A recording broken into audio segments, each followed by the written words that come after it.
Eux, c'est Aurélien, Jérémy et José, les fondateurs du label Études et qui viennent de prendre le poste de directeur artistique de Aigle. Aigle, la plus terrienne urbaine des marques françaises, fondée en 1850 quelque chose, 1853. On les a retrouvés pour un fitting, un essayage de leur toute première collection pensée pour la ville et la nature. On a construit une marque contemporaine et de se réinterpréter une marque et une histoire, c'était un challenge qui était clairement différent et à la fois très stimulant. Fierté et délire de design assez ultime, Aurélien, Jérémy et José ont pu manipuler et créer une nouvelle botte Aigle.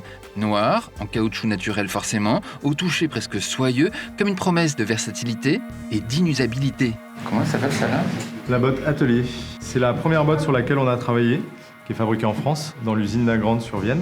Les bottes Aigle et donc les bottes Atelier sont faites ici dans cette usine Aigle, en France, pas très loin de Paris, et le caoutchouc naturel au début de la ligne devient peu à peu une botte, avec des gestes répétés avec expertise, une vulcanisation, une vérification, et voilà la botte Atelier.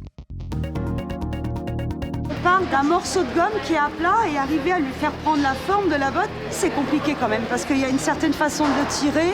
C'est la partie pour moi la plus difficile. Là. Oui, dès qu'elle fait bien un geste, vous dites oui, mais attention. Ouais, il y a toujours quelque chose. En fait, l'idée pour nous, c'était de partir vraiment de la forme iconique de la botte Aigle et d'enlever tous les détails extérieurs, vraiment de l'épurer au maximum. Semelle noire, tige noire. À la fin, on a une botte qui est vraiment très simple, sans tous les détails qu'il y a généralement techniques aux alentours. Tout est à l'intérieur et tout est caché. Pourquoi elle s'appelle Atelier ? Étant donné que c'était notre première visite de l'usine, c'est un hommage et au lieu où on est et aussi aux endroits de création, je dirais de manière plus générale en fait. Le logo est plus gros, c'est une botte enveloppante. C'est un morceau de gomme qu'on met directement sur une forme. C'est du caoutchouc naturel. Il y a un nouveau trench très inspiré par les archives de la maison. Ça, c'est un manteau en coton sur une matière qui est vulcanisée. Il y a du coton des deux côtés et qui prend en sandwich une épaisseur de caoutchouc. Ce qui fait que ça permet d'avoir aucune couture et qui permet du coup d'avoir un vêtement qui est complètement imperméable. Nous, c'est typiquement un vêtement qu'on avait toujours souhaité réaliser, c'est-à-dire de reprendre les langages du vêtement classique en détournant la matière.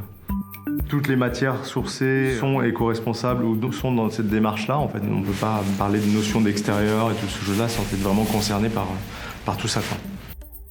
En faisant quelques recherches dans les archives, de se dire qu'en fait il y a un background plutôt lié à la ville en fait, et que c'était ça l'origine de la marque, c'était d'habiller les urbains ou en tout cas les gens qui se déplacent sur leur scooter, sur leur moto. On voit en fait que les urbains sont friands de ce type de produits, en tout cas les portent pour une double utilité à la ville, à la nature. Vous avez une collection de bottes Aigle à la maison du coup ? J'en ai un petit peu, oui. On aime bien quand même porter la marque qu'on fabrique.